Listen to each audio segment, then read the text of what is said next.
Welcome to the Salmon Runs YouTube. Enjoy the video. In this video, I will show you how to make your own French toast.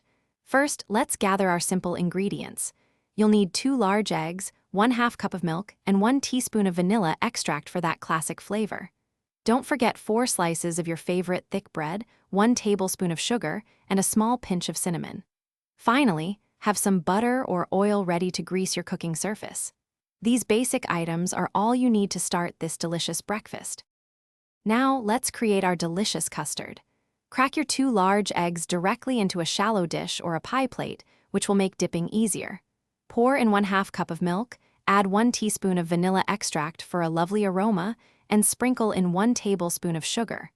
Whisk everything together vigorously until the mixture is completely smooth and uniform. This perfectly blended custard is the heart of your French toast. With your custard ready, it's time to dip and cook. Take each slice of bread and gently immerse it into the egg mixture, allowing it to soak for about 10 to 15 seconds on each side. You want the bread fully coated but not soggy. Next, place the soaked bread onto a preheated, buttered griddle or frying pan over medium heat. Cook each side for approximately 2 to 3 minutes until it's golden brown and beautifully cooked through. Your homemade French toast is now ready to be enjoyed. Serve it warm, right off the griddle for the best flavor and texture.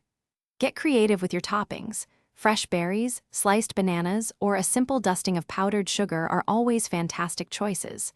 For that quintessential sweet touch, generously drizzle with pure maple syrup or a bit of honey.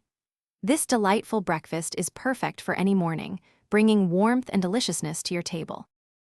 Thanks for watching. Consider subscribing if we helped you.